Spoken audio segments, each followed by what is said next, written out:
chapter 8b. Now, name of this part is, check here, EMF. We call it electromotive force, EMF. It is denoted by the letter epsilon. E नहीं है, epsilon है. इसको ऐसे बना दीजिए या ऐसे बना दीजिए. ये क्या होता है हम डिस्कस करेंगे. चैप्टर का नाम ये देखिए, फिर है टर्मिनल वोल्टेज. इसको डिनोट करते हैं बेटा कैपिटल वी से, और फिर आता है voltage drop, and this is denoted by small V. Clear? Chapter 8b, EMF. Let's understand these three now.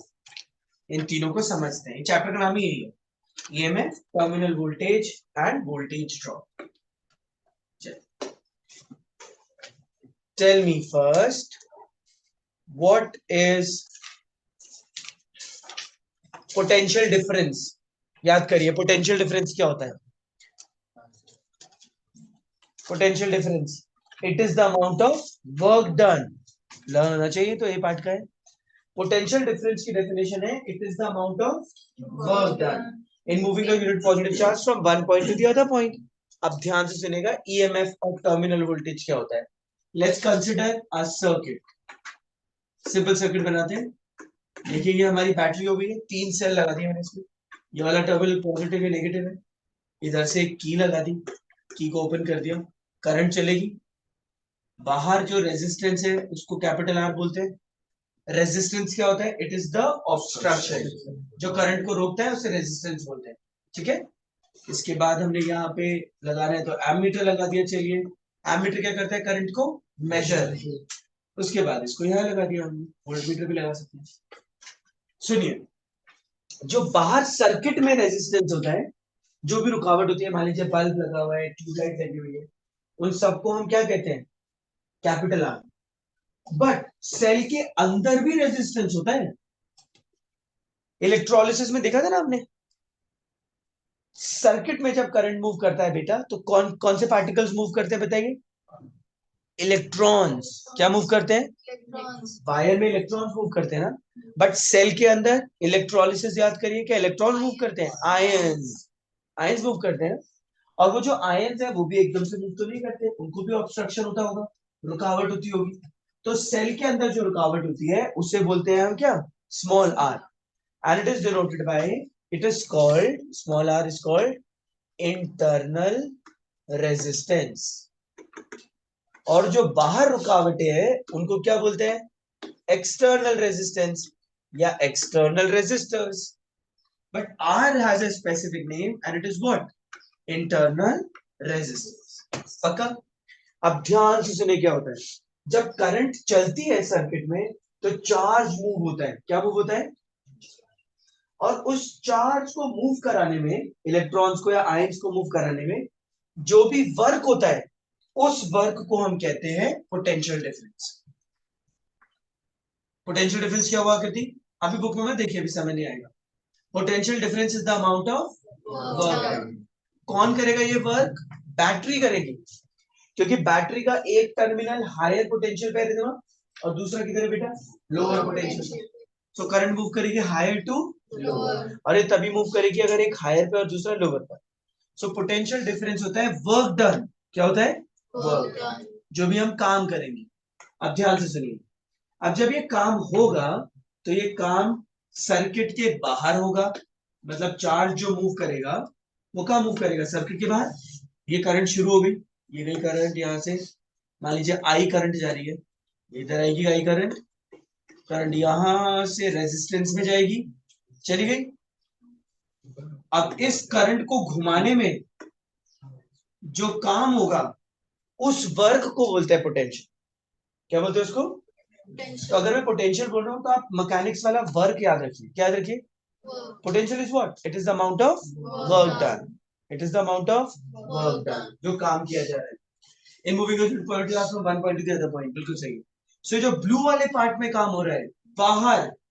कौन से बाहर?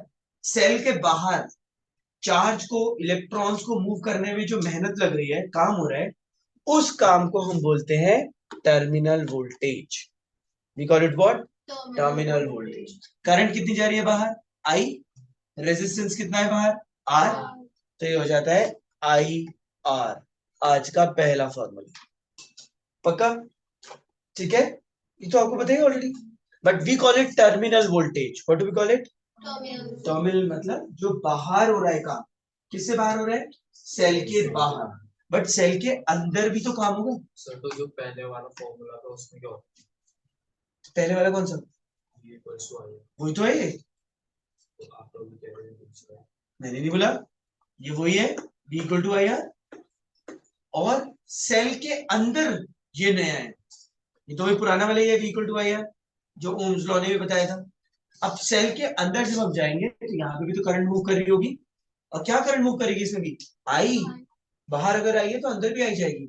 यहां पर जो V आएगा, V का फॉर्मूला क्या होता है, I R, but this V would be I small R, ये नया है। ऊपर वाला V equal to I R तो पुराना वाला ही है, नया नहीं है। और इसको हम बोलते हैं वोल्टेज ड्रॉप।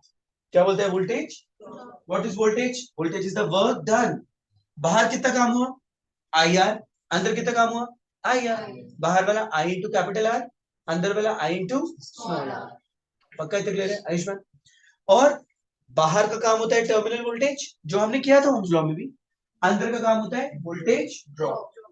और जो दोनों कामों को मिलाया जाता है तो बनता है ईएमएफ, V प्लस V, या फिर आप बोल सकते हैं I R plus I R, या फिर आप बोल सकते हैं आई आर प्लस आर। ये ईएमएफ का फॉर्मूला है। These three formulas are clear. फिर से सुनिए, फॉर्मूला लिखिए, यहाँ पे लिखिएगा, ये वाला voltage work by Q, W by Q, ये वाला डब्ल्यू बी, वी भी डब्ल्यू बाई क्यू होता है, और ये वाला ई भी डब्ल्यू बाई क्या होता है,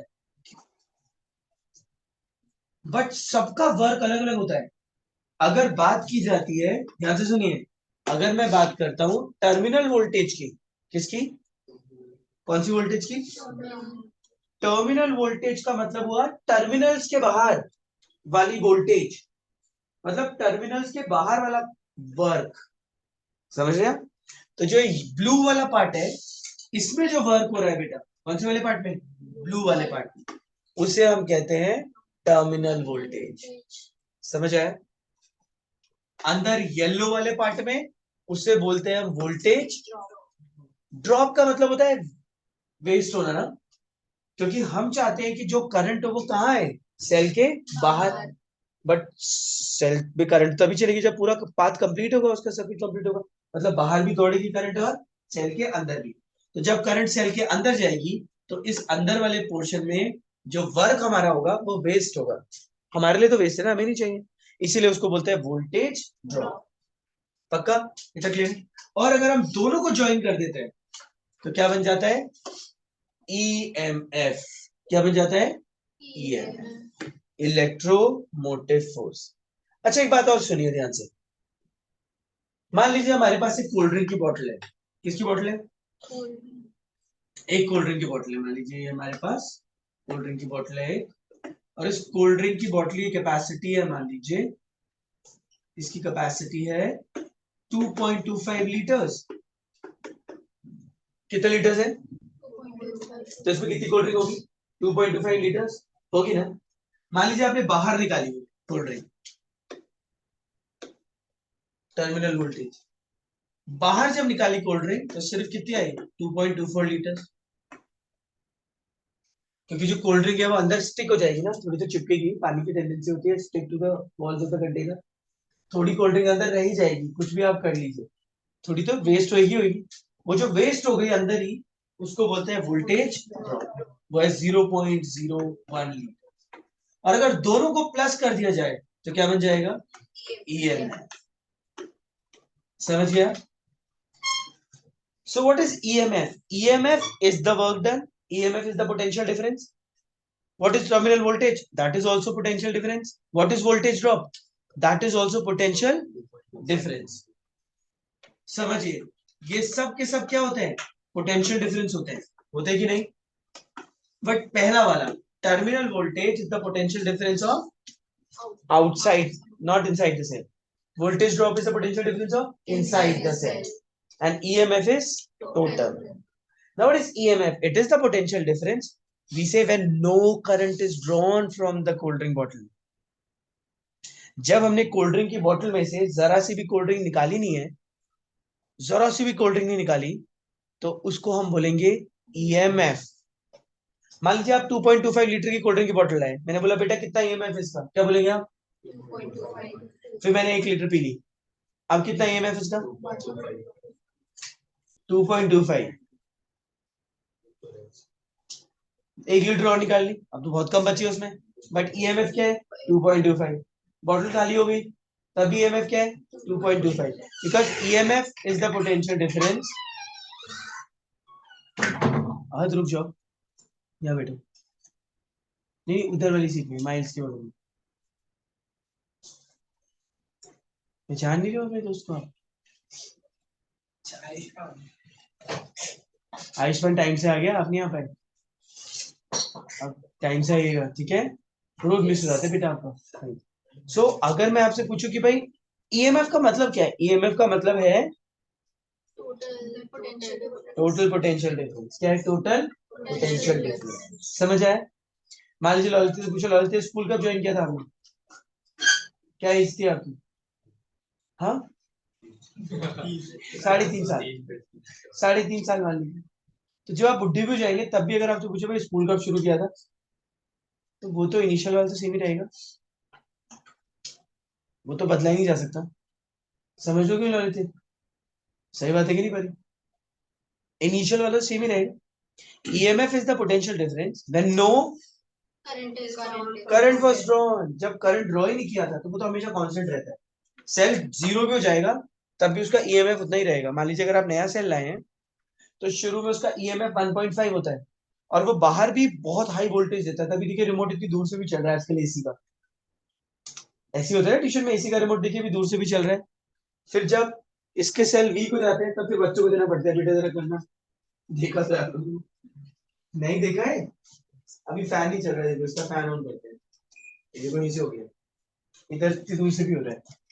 लो इधर वॉल पे रिफ्लेक्ट करके देखते हैं. हाँ वॉल से रिफ्लेक्ट नहीं हो रहा, कोई बात नहीं, रेगुलर नहीं है, चलिए हो पा रहा है, ठीक है. तो अगर ये अभी जब मैंने नया सेल डाला है तो क्या हो रहा है बताइए? नए सेल में, नए सेल डालने की वजह से क्या हो रहा है बताइए? इसकी वोल्टेज, टर्मिनल वोल्टेज भी ज्यादा है, बट जितना हम इसको कंज्यूम करते रहेंगे कोल्ड ड्रिंक बॉटल की तरह, तो इसकी टर्मिनल वोल्टेज जो है बाहर दे सकता है वो कम होती रहेगी. और फिर एक टाइम ऐसा आएगा जब सिग्नल्स क्या हो जाएंगे? वीक, है ना, जीरो हो जाएंगे, टर्मिनल वोल्टेज जीरो हो जाएगी. बट EMF जीरो नहीं होगी. क्या जीरो होगी? Terminal voltage, but EMF will not be zero. What will be zero? Terminal. अब सुनिए, वोल्टेज ड्रॉप भी चेंज होता रहता है. वोल्टेज ड्रॉप तो वो होगा जो सेल के अंदर खराब हो रहा है. तो आज हमने 3 चीजें पढ़ ली बेटा. आज टर्मिनल वोल्टेज, ब्लू वाले पार्ट में वोल्टेज का मतलब होता है वर्क डन. तो जो सर्किट के बाहर, सर्किट में वर्क डन होगा उसे बोलते हैं टर्मिनल वोल्टेज, ठीक है. जो सेल के अंदर वोल्टेज लगेगी वर्क डन, उसे बोलेंगे वोल्टेज ड्रॉप. रिकॉर्ड हो रहा है वैसे आज. और जो टोटल दोनों मिला के हो रहा है उसे क्या बोलते हैं? क्या बोलते हैं उसे? हाँ EMF. बिल्कुल सही, इलेक्ट्रोमोटिव फोर्स. ऑल कॉपी दीस फॉर्मूलाज क्विकली. जल्दी से पूरा फिगर अच्छे से सब कुछ कॉपी करिए and then will start the numerical. तो मैथ्स करते हैं. और बेटा आज तक कोई ऐसा बच्चा नहीं देखा मैंने जो अक्टूबर में सिंसियर ना हुआ. अक्टूबर में भी अगर सिंसियर नहीं हुए तो then this time will never come back. I am telling you. जुलाई अगस्त वाला तो जो भी हुआ है गड़बड़ वो कर सकते हैं आप कवर अप अभी.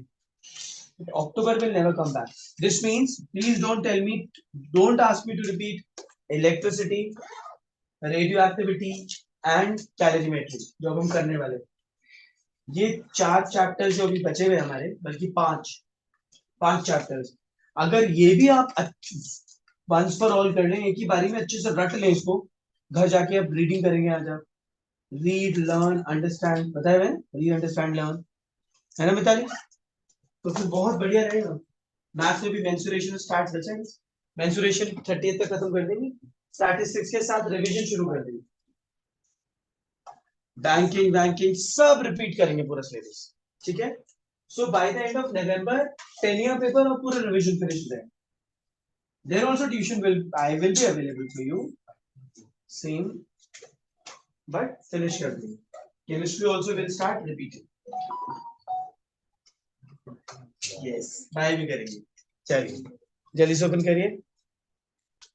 Done, let's start the numericals quickly, 5 minutes numericals करते हैं and then we'll jump to, so I will share the screenshot in the group. चलिए मैंने स्क्रीनशॉट ले लिया, मैं ग्रुप में शेयर कर दूं। Right on the heading numericals quickly, numericals heading डाली, इसको इरेज करते हैं। Numericals, we'll just do one numerical, then I'll give you the second one for homework. Let's see. First one, come to page number, then the old book 201. थोड़ा सा reading change है, new book वाले देख लीजिए, old वाले करा दीजिए change. देखिएगा, question number 1, right on the heading, problems based on EMF. Problems based on EMF. Tomorrow we'll start combination of resistors and by Wednesday we'll close this. This weekend we'll close chapter 8. Next week we'll close 2 chapters. वो easily जल्दी जाते हैं, अब ये दोनों एकदम हो जाएंगे। चलिए numericals. And then that chapter is also easy. Calorimetry भी 1 week लेगा maximum. Radioactivity will take another 4 days. So my target is to close the syllabus of physics also by 15th of October, and then 1 week for organic एक हफ्ता मतलब 15-18 तक हो जाएगा, ठीक है। Right, this is what I promised you. Then we'll start revision. Question number 1. The diagram below shows a cell of EMF 4 volt, internal resistance 2 ohm, external resistance 8 ohm, and the ammeter. Now let's understand the circuit beta first. We have a cell. This is the positive terminal, this one is the negative one, and then here we have a resistance, external resistor R, then we have a key K, then ammeter. All of you should know that ammeter is always connected in what? Series में लगाते हैं इसे. And voltmeter is always connected in what? Parallel. What do we say? Parallel में लगता है बेटा ये.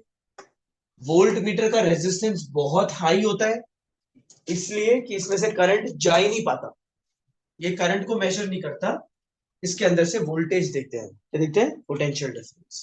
Sir series मतलब की रेजिस्टेंस वगैरह, हाँ अभी सीरीज और पैरेलल भी हम सीखेंगे क्या होता है, अभी मैंने आपको बताया भी नहीं। चलिए बताइए, क्लियर है? सीरीज मतलब सर्किट की वायर में ही वो अलग से वायर से कनेक्टेड है। गैल्वेनोमीटर क्या करता है? Direction of very weak current, detection of very weak current, जो 1 एम्पियर से भी कम हो करंट, उसके लिए यूज होता है गैल्वेनोमीटर। अब क्वेश्चन सुनिए, पहली वाली क्वेश्चन में बोला है that find the reading of ammeter when the key is closed open. Sorry सुनिए, अगर की ओपन होगी बेटा मिताली, देखो यहां ब्लू वाली वायर में तो करंट जा ही नहीं पाएगा, क्यों? क्योंकि सर्किट तो इनकम्प्लीट है, टूटा हुआ है, तो एमीटर में से कुछ जाएगा ही नहीं। सो फर्स्ट केस से बोला है की इज ओपन, ये तो आपको पता है ना, ओपन सर्किट का मतलब ऑफ होता है। ऑफ हम लोग गलत लैंग्वेज यूज करते हैं, हम बोलते हैं open the fan. Open fan का मतलब समझ आता है कि सर्किट ओपन है, ओपन सर्किट का मतलब होता है टूटा हुआ सर्किट। टूटा हुआ सर्किट, की निकाली हुई है, टूटा हुआ है, ओपन, इसमें करंट ट्रैवल नहीं करती। करंट ट्रैवल नहीं करेगी तो एमीटर की रीडिंग आएगी बेटा, वेरी गुड, एमीटर्स रीडिंग होगी कितना? 0, बिल्कुल सही है, ammeters reading would be 0. Is that clear to you? Understood? Second, voltmeter will have the reading. Voltmeters reading. would be EMF. Sir कैसे ये वोल्ट मीटर में कैसे रीडिंग आएगी? देखिए जरा, ये वाला सर्किट तो कंप्लीट है,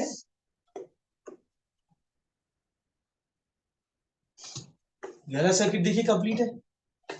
जनरली सेल के रेजिस्टेंस को सेल के अंदर लिखते हैं, क्या लिखते हैं? सेल के, बट इस वाले क्वेश्चन में उन्होंने बाहर लिखा हुआ है, और क्योंकि स्मॉल आर लिखा है मिताली, तो हम समझ गए वो कौन सा रेजिस्टेंस है, इंटरनल। अगर कैपिटल आर होता तो क्या होता? External resistance. Is is clear? मतलब इंटरनल बाहर भी हो सकती है। यस।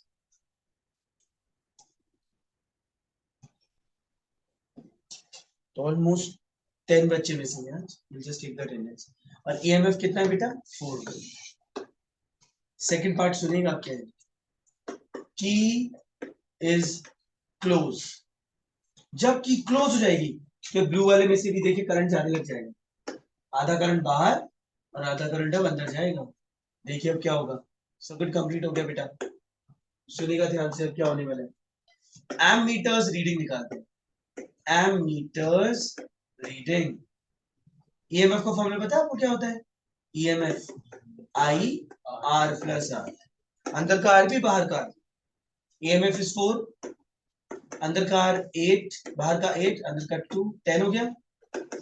आई इंटू 10 कितना आ रहा है? I 0.4 ampere. But if you have to find voltmeter's reading, बताइए वोल्ट मीटर्स रीडिंग क्या होगा? वोल्ट मीटर्स रीडिंग नहीं, इस बार E के इक्वल नहीं होगा। What is EMF? It is the work done, EMF with the potential difference when no current is drawn from the battery. जब हमने करंट निकाला ही नहीं था बैटरी में से शुरू में, तो हमने बोला भाई कोल्ड ड्रिंक की बोतल में कितनी कोल्ड ड्रिंक है, तो आपने ऊपर से पढ़ के बोल दिया 2.25, क्योंकि कुछ निकला नहीं, ढक्कन बंद है अभी तो। पहले वाले में ये तो हुआ बेटा, अगर आप कोल्ड ड्रिंक की बोतल लाए और सील्ड पैक है, मैंने आपको बोला बेटा मेजर करो जरा इसके अंदर कितनी है, तो आप बोलेंगे सर इसमें उतनी है जितनी लिखी है, वोल्टमीटर की रीडिंग थी ईएमएफ। बट दूसरे केस में जैसे हमने की ओपन कर दिया, ढक्कन ओपन कर दिया, बाहर कोल्ड ड्रिंक पीने लगा, बाहर का रेजिस्टेंस करंट पी रहा है, कोल्ड ड्रिंक कुछ ने पी ली, किसने पी ली। अब मैं आपसे पूछूं बेटा कितनी है, तो आप निकालोगे टर्मिनल वोल्टेज। क्या निकालेंगे? कितनी बाहर आ सकती है, तो वो होगा वी। वी का फॉर्मूला क्या होता है? आई कैपिटल आर। नहीं समझे आप?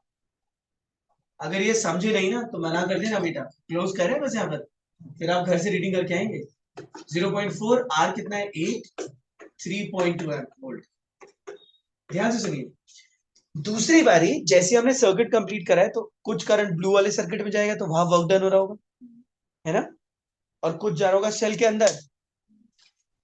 तो वोल्ट मीटर क्या रीड करेगा? ईएमएफ नहीं, वोल्ट मीटर रीड करेगा जो बाहर आएगा, वी। बाहर वाला वर्क डन तो दिखेगा, वो अंदर वाला नहीं कंसिडर करेगा ना। तो आप बोलोगे सर पहली वाली में क्यों करा आपने? क्योंकि पहली वाली में की क्या थी? Of. When no current is drawn from the circuit, then voltmeter reading would be EMF. और जैसे कोल्ड ड्रिंक का ढक्कन खोल के पीने लगे लोग, तो अब कितना बचा है वोल्टेज? अब कितना टर्मिनल वोल्टेज मतलब जो बाहर निकल सकता है, वो होगा जो बचा हुआ है उसके अंदर। सही बात है कि नहीं? सही बात है, सही बात है। चलिए क्या है? नहीं मैंने उल्टा नहीं बोला, मैंने बोला अगर कोक का बॉटल का ढक्कन ओपन हो गया है, थोड़ी सी कोल्ड ड्रिंक किसी ने पी ली है, तो अब कितनी कोल्ड ड्रिंक बाहर आ सकती है, वो डिपेंड करेगा कितनी वी है, कैपिटल वी। ईएमएफ तो वही रहेगा 2.25 लीटर्स। सर वो बाहर वाले पे डिपेंड करेगा कितना बाहर, अंदर वाले को थोड़ी करेगा। नहीं, बॉटल के अंदर जितना बचा हुआ है जो बाहर आ सकता है, जो बाहर आ सकता है, 1 गिलास, 1 लीटर, 2 लीटर, 3 लीटर तो नहीं, 2 लीटर, जितना बाहर आ सकता है वो होगी टर्मिनल वोल्टेज। वो कैसे आएगा बाहर? कितना आएगा? आई आर बाहर वाला, अंदर कितना चिपक जाएगा उसमें, वेस्ट हो जाएगा, आई स्मॉल आर, और दोनों का जोड़कर ईएमएफ। तो शुरू में जब बॉटल का ढक्कन ही नहीं ओपन किया था, तो ईएमएफ हमें बोला भाई ईएमएफ क्यों हो, ठीक है। हाँ इतना क्लियर है, understood. So I am giving you some numericals for homework. Please take them. These are all directly based on the formulas that I have given you. 2, 3, 2, 3, 5. Just try them. Fourth तो बहुत ही easy है. Fourth is based on Ohm's law. Fourth के hint ले लीजिए. Fourth में देखिएगा क्या है. If I give you the hint तो आंसर आ जाएगा. Question 4 देखिए जरा. Question number 4 इसलिए करा रहे हैं क्योंकि इसमें I दिया है 400 मिली एम्पेयर और हमें पता है मिली का मतलब होता है 10 to the power -3 ampere and potential difference is given as 12 volt. बताइए तो क्लियर है. I आ गया V 12 वोल्ट है. हमसे यार पूछे V is equals to formula क्या होता है Ayushman. V equal to IR. V equal to IR. So what will be R? V upon I. V is 12 upon I is 400 into 10 to the power -3. Take 10 to the raised power -3 up. It will be 1000. 400.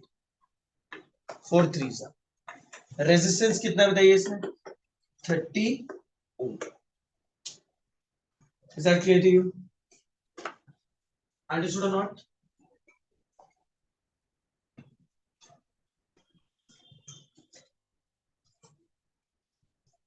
Clear है. आ गया है. आगे देखिए second part. 2016 का question है बेटा. Resistance आ गया है 30 ohm. फिर बोला the music system is left playing for several hours and finally the battery voltage drops and the music system stops playing when the current is. देखिए म्यूजिक सिस्टम जो था वो बंद हो गया और तब बंद हुआ जब करंट हो गई थी 320 मिली एम्पेयर. मतलब 320 into 10 raised to the power -3 ampere. अब सुनेगा resistance of every machine remains constant. यह मान के चलते हैं कि हर मशीन का रेजिस्टेंस क्या होता है. चाहे उसमें कितनी भी वोल्टेज डालिए कितना भी करंट डालिए उसका रेजिस्टेंस कांस्टेंट रहता है. तो V का फॉर्मूला होता है IR. सॉल्व कर दीजिए आपको पता चल जाएगा कि कब कौन सी वोल्टेज पे पूरा सिस्टम बंद हो गया. 320 1000 नीचे चला जाएगा ये -3 30 0 0 0 0 9.6 वोल्ट. पता चल गया कब बंद हुआ होगा सिस्टम. जब वोल्टेज कितनी ड्रॉप हो गई थी 9.6. शुरू में कितनी वोल्टेज थी इसकी 12. ठीक है.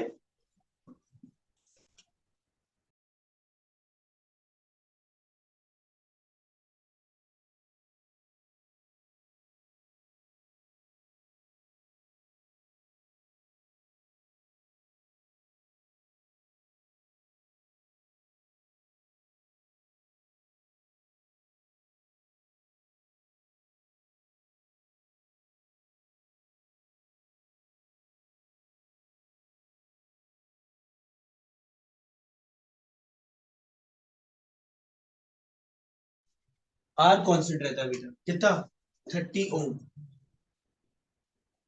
ओके. आर कांस्टेंट रहता है मशीन का. चलिए जल्दी से मैथ्स ओपन करिए. That's it for physics. Quickly take out maths. देखिए आपने क्वेश्चन पढ़ा नहीं. सेकंड पार्ट में जो मशीन जो बैटरी हमें वोल्टेज दे रही थी वो स्पीकर छोड़ दिया ऐसे म्यूजिक सिस्टम होते हो. म्यूजिक सिस्टम ये ब्लूटूथ स्पीकर मान लीजिए आप. चले जा रहा है कभी ना कभी तो उसकी बैटरी जीरो होगी. जब बोलेगा लो बैटरी है ना तो वो पूछ रहे हैं कि भाई कब ऑफ होगा. तो जब वो ऑफ हुआ तो करंट इतनी थी. हमें पता है रेजिस्टेंस उसका वही रहेगा. सो वोल्टेज पूछा कि भाई कितनी वोल्टेज पे बंद हो गया था. सो 9.6 वोल्टेज पे वो क्लोज हो गया.